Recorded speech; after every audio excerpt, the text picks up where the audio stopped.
60% of their leaders have a fixed mindset as opposed to a growth mindset.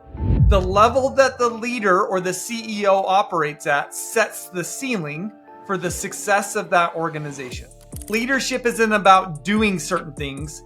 It's about being a certain type of person, being somebody that others want to follow. Level 3 was we're wired to stand in. Level 4, we're wired to stand out. Level 5, we're not wired to stand in or stand out. We are now wired to contribute, add value, and lift others. As an entrepreneur with a global team, one of my biggest challenges was managing international payments.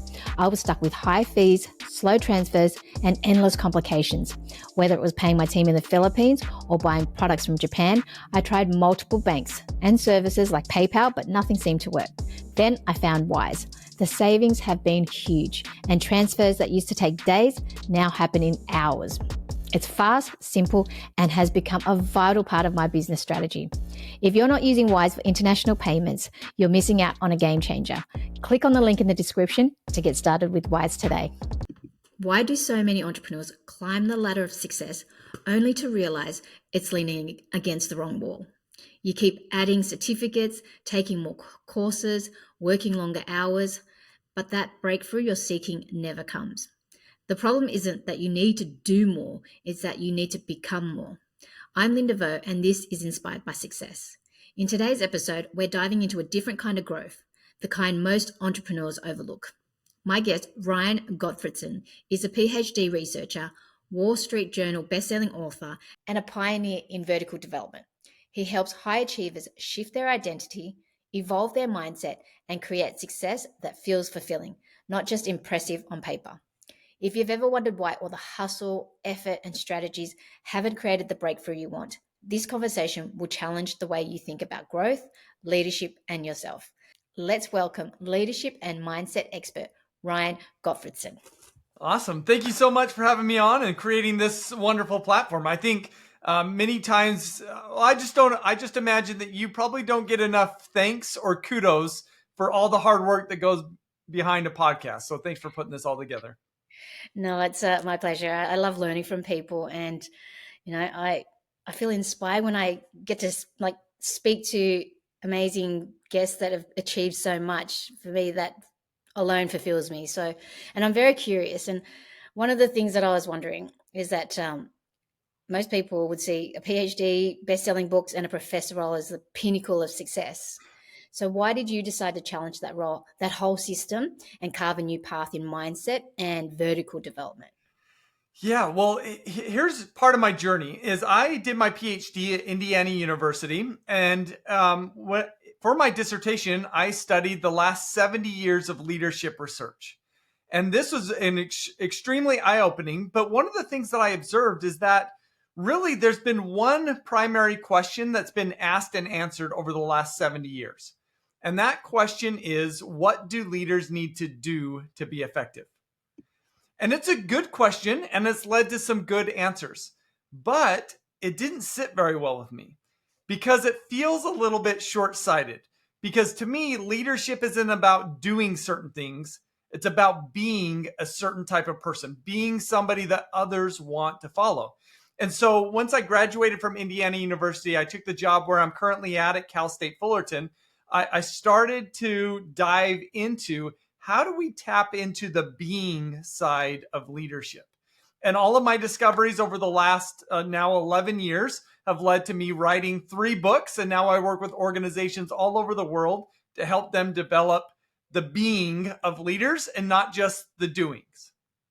That's fascinating because, yes, leadership, just anyone can be a leader, but in terms of the following part that you mentioned, whether and it's long lasting as well, because you could do everything that's ticked in the leadership and management wise, but I think for long term growth and sustainability, you want to move, you want to lead and have your team follow you as well. I did a leadership course years ago in Singapore, and it was all about how to make people follow you, and you can motivate them and inspire them, not just guide them in terms of manager positions as well. So I'm fascinated. Tell me more. Yeah. So one of the things that's really interesting about this is And I don't know, have you ever read Jim Collins's book, Good to Great? No, I've got it on my shelf. I haven't had a chance to read it Right. yet. It actually came out 25 years ago. And this was groundbreaking book at the time. And if you're not familiar with Good to Great, Jim Collins does research where he compares really great transformational organizations to just good organizations in those same industries. And then he pulls out the findings from these comparisons. And one of his primary findings is that these great organizations are led by what he calls level 5 leaders. And so, what he presents in his book is essentially a model that has 5 different levels. Now, the first 2 levels are essentially individual contributors. It's when we get into level 3, level 4, and level 5 that now these are people in leadership roles. And one of the things that he presents from this and is that effectively what he's saying is that leaders can operate at different levels of sophistication, right? Some leaders are more sophisticated than others. Would you agree with that basic idea? Yeah, definitely. Yeah. I think it's experience as well. So what are these different levels, the higher levels? Yeah. And so what's really interesting about this, and I don't think he knew this when he wrote this book, but there's been research that's been done in the field of adult development psychology. And what they've found in adult development psychology maps on almost precisely to his model. And the research that comes out of adult development psychology suggests that adults in adulthood can develop, but most adults in adulthood do not develop. And so what they found is, and they find that there's 3 primary levels of adult development, and they map on almost precisely to Jim Collins's level 3, level 4, and level 5. And now we've got statistics around this that are really interesting. So if we look at all adults, what we find is that 64% operate at Collins's level 3, 35% operate at Collins's level 4, and only 1% operate at that level 5 level. So that's all adults. But when we look at just executives, these percentages are very different. And I find this fascinating. So what they find is that 7% operate at that level 3, 85% operate at level 4, and only 8% operate at level 5. And so what we find is that, and you kind of are feeling into this, is most leaders in organizations operate at this level 4 level. And they have a tendency to be able to get things done, but they do so in more of a transactional way. And that's 85% of leaders. Only 8% of leaders really operate at a high level of sophistication where they're not leading transactionally. They're leading from a place of they are somebody that others want to follow, not have to follow. And so that's what I see as my job as a consultant, as a researcher, is trying to figure out how do we get these leaders to operate make the shift from level 4 to level 5. This could be a whole different category as well. Like I could go dive so deep into this as well. I'm curious to know because level 4, that 85%, I've been guilty of doing that. And, when you're putting out a lot of fires, I've seen leaders, I've seen entrepreneurs do it as well. They stay at level 4, and when I visualize and I see some owners and founders of businesses that are sticking with that level 4 and they don't delegate, but they do transactional. And then some of their staff aren't happy and gossip about them. And it's like, I don't want to be in that role. And you know what I mean? So, but it's just, I think it takes a lot of self-awareness and being conscious of how you're treating a team. And I think it's a matter of delegating to the right people and finding there's so much to leadership but I'm fascinated and curious about how do we get to this level 5 where that 8% is and what are the steps? Because for me personally, I believe in always learning, like different subjects, different topics, and networking and learning from other people, learning from books, learning from podcasts, just to become the best version of myself so that I can inspire my team and motivate them, because I have big visions and goals, but unless my team are on board, even if they're subconsciously, sometimes they might not be on board subconsciously, given sometimes they have limiting beliefs. And so I need to push them and motivate them, but doing it through me as an inspiration, as the demonstration person. So as Mhm. a leader, so what are your thoughts on that? And how can an entrepreneur or a leader get to level 5 from that level Yeah. 4?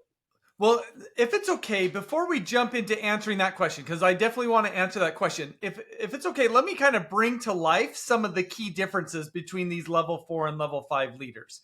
Because I think if we understand those differences, it'll come to life a little bit more, and we'll be able to see more clearly how to make that jump. So is that okay if I go in that direction? Okay. So, one of the key things that we need to understand about the different levels is that at each level, our bodies are wired to fulfill different needs. And therefore, we have different priorities. So, at that level 3 level, the base level, this is where people are wired for safety, comfort, and belonging. So they want to join groups that will help them feel safe, comfortable, and like they belong. And they generally don't want to step forward as leaders because that feels risky and unsafe. So this is why we see 64% of people at this level and only 7% of leaders at this level. So that's level 3. At level 4, our bodies become wired not to stand in, but to stand out. We want to advance, get ahead, and stand out. So that's how our bodies are wired. And so when we operate at this level, we now become an independent thinker, right? We have our own good ideas and we want to run with those ideas. And we have a tendency at this level to think my ideas are the best, right?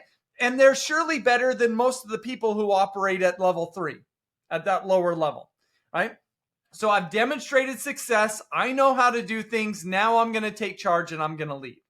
And generally, when leaders operate at this level, they are primarily focused on short-term outcomes.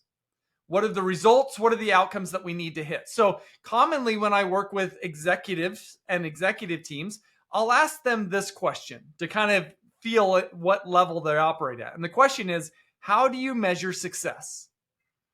And if they answer using a form of a number or a percentage, like the most common answer I get is I measure success by double-digit growth year over year. Right? And that's just an indication that they're probably operating at this level 4 level. And oftentimes I'll describe that the leaders who operate at this level 4 level are, if we've got a vehicle that's a manual transmission and it's got 5 gears, these leaders are operating in 4th gear. And 4th gear is awesome because in 4th gear, you can go really fast. You can go about as fast as you can on the road legally in 4th gear. But in 4th gear, when we're going fast, the RPMs are going really high. And in a way, we could feel the speed. And what I've learned is that these level 4 leaders, they get addicted to that feeling of speed. Because to them, if I could feel like we're going fast, that means I'm making progress. That means I'm standing out, I'm advancing, and I'm getting ahead. So that's kind of how these level 4 leaders operate. Does that make sense to you? Yeah, that's powerful. That's very interesting. What other tendencies do they do, actions? But everybody also, when you mention that number goal, everybody has that. I think if you're a leader, you're sometimes, if you've got investors backing you, or even if you're an entrepreneur, that's something that's standard, that the numbers thing as well. So what other Yeah. tendencies do you see with level 4? Well, you're spot on in that we are leaders, honestly, in most contexts are incentivized to operate at level 4, which isn't ideal, right? But it's not terrible. It's just not ideal because there's that higher level. So leaders have a tendency to be short-term oriented, they're outcome oriented, they are not culture focused, which is something that's a key element of these level 5 leaders. And they have a tendency to lead with control as opposed to lead with context. And so they're Yes. doing a lot more directing. It's a lot more top-down leadership as opposed to creating kind of the context and letting people thrive. That's kind of how level 5 leaders operate. So if it's okay, let me kind of jump in and talk more about these level 5 leaders. Okay. So at level 5, right, our bodies are going to be wired to fulfill different needs. So remember, level 3 was we're wired to stand in. Level 4, we're wired to stand out. Well, at level 5, we're not wired to stand in or stand out. We're now wired to contribute, add value, and lift others. So now this is no longer about me. It's not about me standing in or me standing out. It's about me fulfilling a bigger purpose. And so when we ask these leaders, how do you measure success in your business? How they will typically answer is they won't answer by talking about numbers or outcomes. They'll answer by talking about their purpose as an organization and how they create value for their stakeholders. Wow. Wait, before you go on, do you think that level 5 is because they've hit that certain revenue target and they're successful? Or have you seen level 5 leaders that are still, bootstrapping and still working their way up? This just sounds like, they've hit that certain level and now they can focus not on the transactions and the the short-term outcome, but this is like, do they generally have they've hit that mark already and they don't have to worry? Do you know how there's that Yeah. hierarchy of Maslow's needs? Do Yep. you think, Well, or? it's helpful, right? The more kind of the freedom that we have in terms of finances and safety, right? Feeling psychologically safe, not feeling pressure. The less pressure we're feeling, it makes it easier for us to get up to that higher level. But let me give you a couple of examples. In fact, I think that they may be the best examples of level 5 leaders that we can identify. And they're the examples of Alan Mulally when he was CEO of Ford and transformed Ford, and then Satya Nadella, who's the current CEO of Microsoft. So, for example, when Alan Mulally took over at Ford, the year prior, they lost $12.7 billion the year prior to him taking over. It was the largest loss of any organization ever up until that point in time in an annual year. And so he took this company from going losing $12.7 billion a year to just a few years later is not needing a government bailout when the economy crashed in 2009.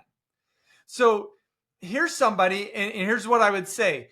It's level 5 leaders who elevate their organizations. Because here's also a kind of a concept put forward by Jim Collins. The level that the leader or the CEO operates at sets the ceiling for the success of that organization. And so what was going on is prior to Alan Mulally and prior to Satya Nadella, that was Steve Ballmer. These companies were not experiencing success, and that's because they were led by level 4 leaders. Well, then we get Alan Mulally and Satya Nadella who come in and they're level 5 leaders, and they completely transform the organization. I think last I looked, Microsoft's stock price, so Satya Nadella took over in 2014, Microsoft's stock price is up 8 times what it was in 2014. The 14 years that Steve Ballmer was CEO, from 2000 to 2014, their stock price didn't really move for 14 years. And now it's up 8 times over the last now 11 years. Wow. So that's the impact that these level 5 leaders have. And so to come back to that gear shifting analogy, right? Level 5 leaders, they have shifted into 5th gear, right? And because when we get into 5th gear, then we could actually go faster at lower RPMs. They're not feeling the speed, but they're still able to go faster. Now, what's scary about making this transition from level 4 to level 5 is if we're in that 4th gear and I want to get into 5th gear, presumably, then the first thing I need to do, unless I'm a power shifter, is I need to pull my foot off of the gas. I put my foot off the gas, I stick in the clutch, I shift it into the 5th gear, and then I could press on the gas. But the last thing that a level 4 leader wants to do is pull their foot off the gas. And that's going to feel really scary to them. But that's part of the necessary transition that these leaders need to make if we want to make the shift from level 4 to level 5. Wow, that's pretty powerful. I want to dive into some of the strategies and how we can get to that level from level 4 to level 5, but I know that it's also a part of mindset and self-concept. So most leaders tie their own identity to being the hardest worker or the most knowledgeable. A lot of entrepreneurs do that as well. And I don't know if it's part of ego or what, but how do you help leaders shift their self-concept when their identity often holds them back? And some of that could be how they grew up, their belief systems, and the control as well. So how do you help leaders shift that self-concept? Yeah. In fact, I'm going to suggest this is we need to give them a different developmental strategy than what they're familiar with. So let me kind of explain what I mean here. So I want you, I mean, you could visually see me, but I want you to think about an x-axis and a y-axis, okay? And there's really two different sides of ourselves. One side of ourselves along the x-axis is what I call our doing side. This is our level of talent, knowledge, skills, and abilities. And that's great, right? And what we find is that most leaders are really high along their doing side, right? How does one get promoted into a leadership role? It's because they've demonstrated that they have the talent, knowledge, skills, and abilities to be successful, right? But what we find is that while most leaders are really high along their doing side, most leaders struggle with the other side of themselves. And that's on the y-axis. And that's what I call our being side. So our being side is the quality and sophistication of our body's internal operating system. And when we talk through level 3, level 4, and level 5, that's an assessment of where leaders are at along their being side. And so what we find is that most leaders are really high in their doing side, but they're actually moderate to low on their being side. And so one of the things that we need to recognize is if we want to help leaders make that shift from level 4 to level 5, this isn't about pushing harder. This isn't about gaining new knowledge and new skills. This isn't about, putting in more time or getting more experience. It's about actually refining our body's internal operating system. And I think one of the best ways to do this is, as you mentioned, is to focus on mindsets. So let me give you kind of a high-level overview of some of the things that I focus on with mindsets. So what I've found is that over the last 40 years of academic research on mindsets is that there's been 4 different sets of mindsets that have been identified. One of those sets, and the one that people are most familiar with, is a set that shows you a range from being less sophisticated to more sophisticated, and that's fixed to growth mindsets. Have you come across these mindsets before? Fixed and growth mindset. Yeah, that's powerful. Yeah. So what's interesting about this? So, right, a fixed mindset is when we don't believe we could change our talents, abilities, and intelligence. And when we have this mindset, we have a tendency to be afraid of failure and looking bad. People with a growth mindset, they do believe that they could change their talents, abilities, and intelligence, and they are less concerned about failure and more concerned about growth. And so what that means is that when people have more of a fixed mindset, they tend to steer away from learning zone challenges because learning zone challenges are ripe for failure and they don't want to fail. Whereas people with a growth mindset, they want to step to learning zone challenges because even if they fail, they're going to learn and grow a lot. And that's what matters to them. And so one of the things that's really interesting is I've developed a mindset assessment. It's free on my website at ryangottfredson.com. And if you want to take it, and you'll get results that compare your mindsets to over 50,000 people who have taken the assessment across 4 different sets of mindsets. One of these being fixed and growth mindsets. And what I've found working with organizations and having these 50,000 people take this mindset assessment is of the 4 sets of mindsets, the mindset that leaders struggle with the most is this fixed to growth mindset.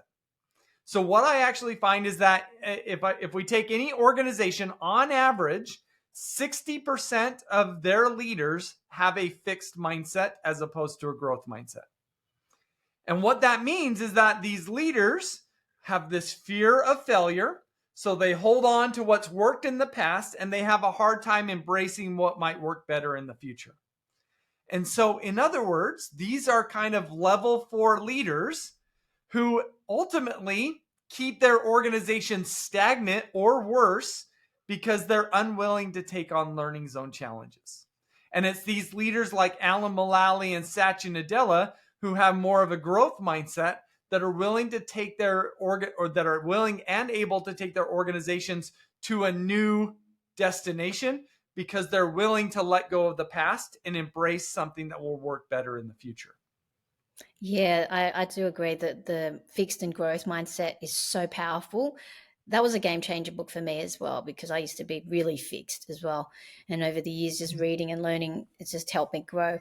But I've noticed that some leaders have more, like you said, level 5. I think the ones that are level 5, they probably are more, I don't know if they're more risk prone as well, like, and there's less ego, more up for failures. Like Elon Musk, for example, he wants failures to happen because that's how you learn. And I think it's all about changing your perspective on how you see things and how you see the challenges, and instead of letting that challenge, like if something failed, hit your ego, see it as a learning opportunity. What did I learn from this? Or see it as a positive, just to be able to flip that negative script around. I think self-talk is super important as well. I was listening to a podcast that were talking about the power of the words that you say to yourself, so a lot of the times, often we think a lot of people have negative thoughts. And so I think that's one thing why I think the risk taking, the fixed mindset, being able to see in the future. What other traits are there for level 5 compared to level 4 leaders? Yeah, so you're spot on, and you're actually touching on some of these other sets of mindsets. But and so I'll come to those in a second. But just to kind of remind our listeners, is what we're talking about here is our being side and the quality and sophistication of our internal operating system. How are we wired to navigate our world? When we encounter a learning zone challenge, do we move towards self-protection? That's lower on the being side when our bodies are wired more for self-protection. Or do we move more towards value creation? And that's higher on our being side. So of the 4 sets of mindsets, we've got this continuum that ranges from self-protection to value creation. So the fixed mindset is self-protective. The growth mindset is value creating. So let me just kind of quickly walk through the other 3 sets of mindsets. So the next set is the difference between a closed mindset is self-protective and an open mindset is value creating. So people with a closed mindset, they have a tendency to believe that what they know is right, and they're closed to the ideas and suggestions of others. Whereas people with an open mindset, they're not concerned about being right. In fact, they're willing to admit that they're wrong at times because they're in the pursuit of finding truth and thinking optimally. And that's more value creating. So that's closed and open. Does that one make sense to you? Mm-hmm. Yeah, it does. Okay. The next one is the difference between prevention and promotion mindsets. So when we have a prevention mindset, we're primarily focused on avoiding problems. We don't want to take any risks. We don't want to rock the boat. But when we have a promotion mindset, this is more value creating as opposed to self-protecting, because here we're actually willing to take risks and we're willing to have problems, because it's only by taking risks and wading through problems that we can ultimately reach our goals, purpose, and objectives. And so a promotion mindset is when we're wired to fulfill our purpose. And a promotion mindset is when we're wired to avoid problems and avoid risks. So that's the third set of mindsets. That one makes sense? Yeah, that's pretty clear. I haven't learnt about that. That's awesome. Yeah. And then the last one is the difference between an inward mindset and an outward mindset. When we have an inward mindset, we see ourselves as more important than others. And when we see ourselves as more, and so you sense some ego in that, right? And when we see ourselves as more important than others, we have a tendency to see others as objects. They're my instruments to help me get where I want to go. Or maybe they're my object or hurdle that's in my way. And that's a self-protective mindset. The value creating mindset is an outward mindset. When we have an outward mindset, we're able to see others as being just as important as ourselves. And when we see others as just as important as ourselves, it allows us to see them as people and to value them as such. So people with an inward mindset are wired to advance, to get ahead. Whereas the people with an outward mindset, they care less about advancing and getting ahead themselves, and they care more about lifting the groups and the people that they lead. Wow. That's And so this provides, right, 4 different sets of mindsets. It provides a framework to help us to dive into where am I maybe higher on my being side and where am I lower? And when we can identify where we're higher, where we're lower, then we'll have a clearer sense of what we need to focus on to upgrade our internal operating system or to elevate along our being side. wow. And what if a leader is a high achiever and they're addicted to action and they want to get things done? Do you think that's more on the level 4? The Yeah, level that's 4 level leadership? 4. And in fact, I kind of painted a polarized continuum on that prevention to promotion. And let me share with you a recent finding and learning that I've had is that if we think about level 3, level 4, and level 5 leaders, what I find is that level 3 leaders have a prevention mindset. But there's 2 different types of a promotion mindset. There's a level 4 promotion mindset and a level 5 promotion mindset. The level 4 promotion mindset is what I call a results focused promotion mindset. This is when we're hard chargers, we're focused on the numbers, we're focused on the short-term wins. But the level 5 promotion mindset is what I call a purpose-focused promotion mindset. It's not that they're not concerned about the numbers, but they're more concerned about the purpose than they are the numbers.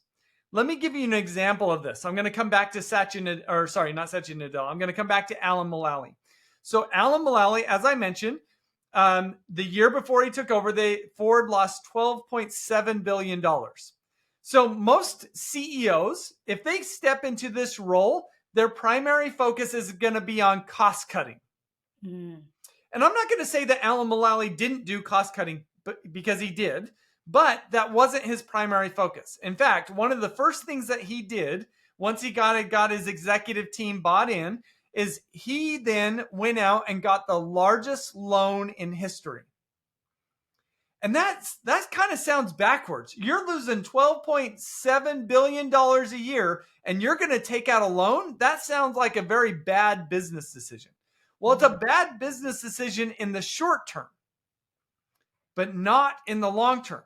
So why did he go and take out this loan?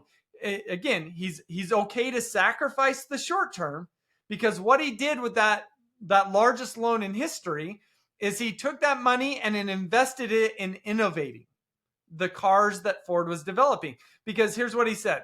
He said, if we ever want to get out of this hole, we've got to create and develop cars that people want to buy.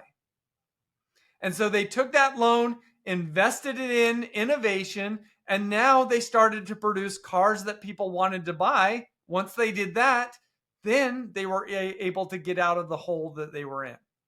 And so Alan Mulally had this willingness to sacrifice the short term in order to gain the long-term purpose fulfillment. And that's one of the reasons why I think he's one of the best examples that we have of a level 5 leader. And ultimately, it kind of takes, hopefully you can kind of sense this, right? Here's a really sophisticated leader. It's not an immature leader. It's a really sophisticated leader that's able to see the bigger picture, connect to purpose, and create a culture and system that allows for that long-term success. When you mentioned that, the first thing that came to my mind was Jeff Bezos, because he was running on a loss for years, and now look at where Amazon is at. But when I read his one of the books, it talked about how he's not the greatest leader. Like he yells and he makes you work like slate. I shouldn't say that, but he makes you work That's a hard. reputation, yeah. Yeah, and so I'm guessing he is a level 4 leader. I don't know, but look at the amount of success. He did sacrifice for years, but now they're so profitable. And yeah, he had a short fuse. So what are your thoughts on that? Yeah, I would agree. To me, he's largely at a level 4. That doesn't mean that he doesn't step into that level 5 or have certain, like I almost like to think about it as in a way like elevator shafts. Like all of us have multiple elevator shafts. And I would say most of his elevators are at that level 4 level. But there's probably one of these elevators which is connection to kind of the long-term success. He seems to be really sophisticated in that area, to your point. But I would say by and large, he seems to be a level 4 leader. Yeah. But he's built so many good systems for long-term success and growth too. So if success is really an inside-out game, what's the first mindset shift that a leader should focus on to create that momentum? Yeah, I do think it comes back to connecting leaders to the purpose. What is the purpose that you have as an individual, and what is the purpose of your organization? Quite frankly, most leaders can't articulate that they have an individual purpose, and most organizations have a mission statement, but they rarely have a purpose statement.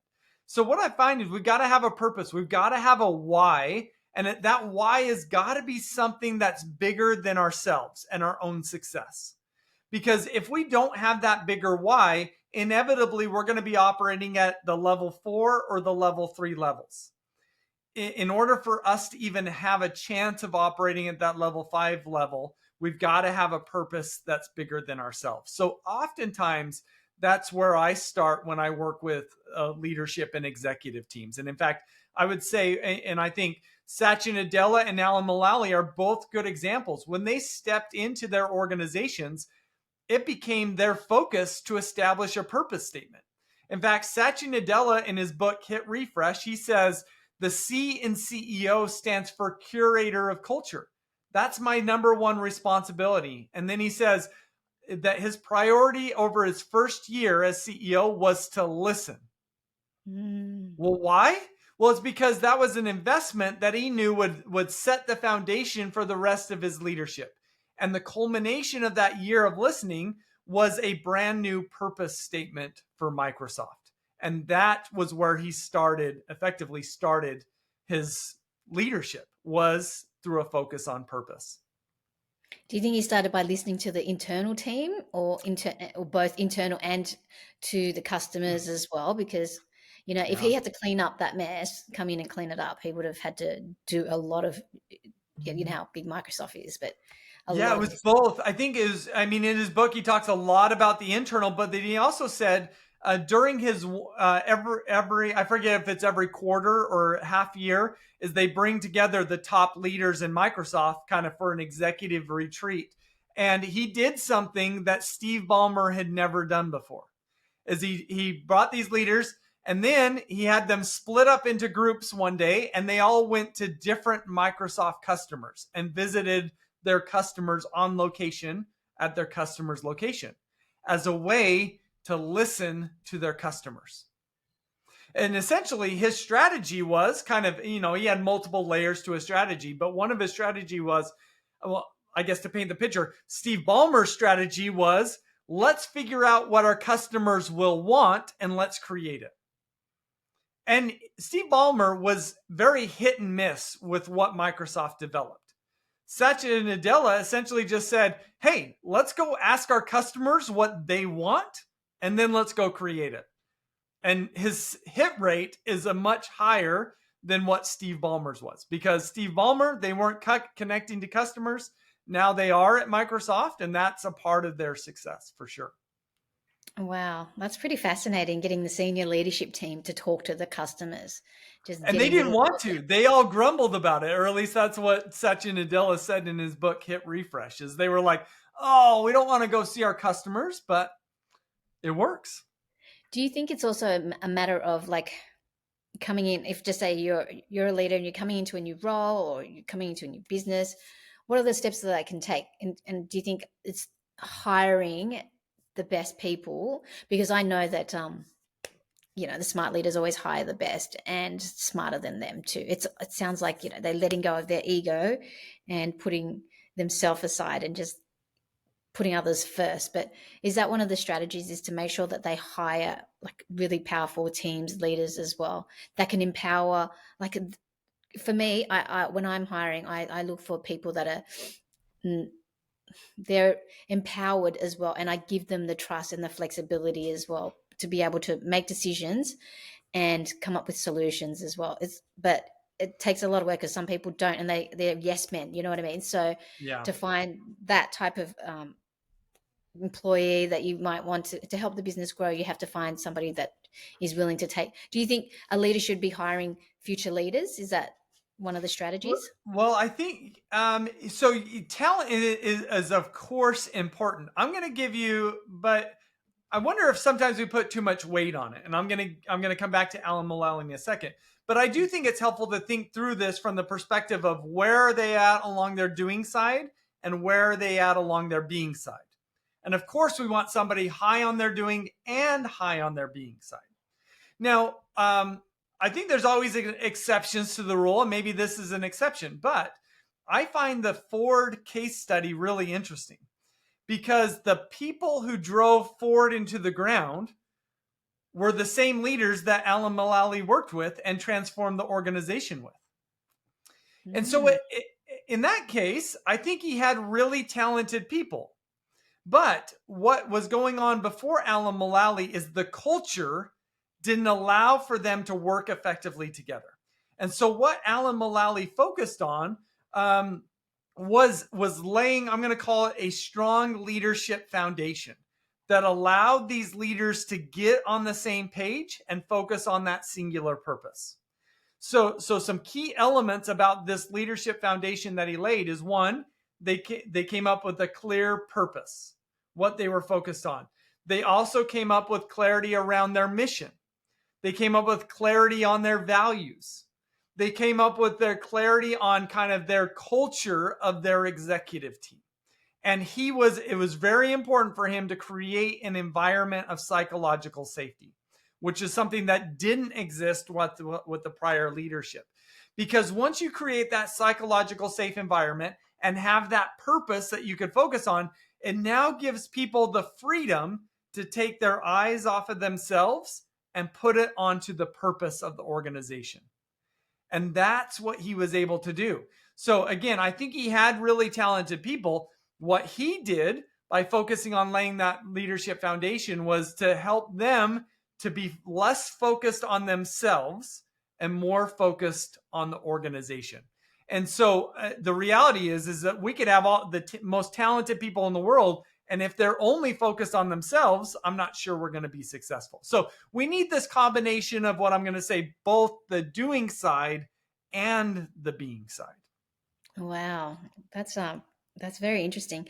Let's take it back to the purpose thing. So for companies or businesses that don't have a clear purpose, me, my business, how do we start with that? Because I have things that I want to do outside of myself, and I want to impact people. I want to create a charity one day, and so I have different goals and visions. But how does a company or business start to work on that, have a clear purpose to begin with? Yeah, and let's right up front say something about purpose, which is if we choose a purpose, which we need to do, that doesn't mean we can't change it in the future. In fact, what's important is that we have a purpose, and what we should expect is that as we mature, our purpose will mature with us. But we need to come up with this purpose. So to your question is, how do we develop this purpose? Well, here's kind of, let me go through some steps that I typically go through when I work with executive teams on their purpose statements. So what I will typically do initially is I will go through an exercise where I have them list out who are your stakeholders, all of your stakeholders in the company. And let's just brainstorm. And sometimes they're direct stakeholders, like for example, the customers that I'm selling my product to. But sometimes they're indirect customers, such as, like I would say, my wife and my children are a stakeholder of my business. They're not directly connected to my business, but they are a stakeholder of my business. And then if I have employees, it's the families of my employees. You could even think it's the family of my customers, right? So you could see how this we've got suppliers, we've got distributors, right?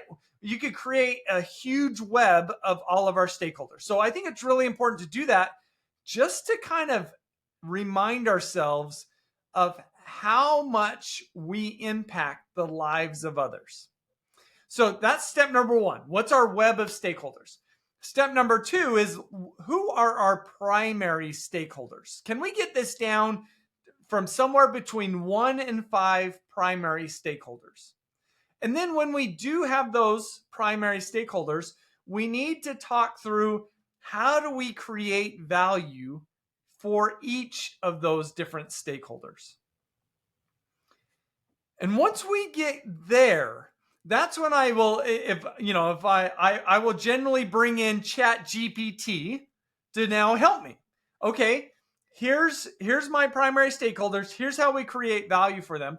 And I'll work with Chat GPT to say, essentially, taking this information, help me come up with a purpose statement that is clear, inspirational, and stakeholder centric.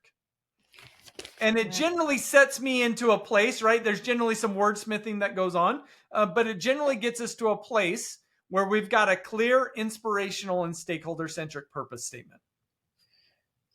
Oh, this is powerful. I'm taking notes. This is really great. Yes.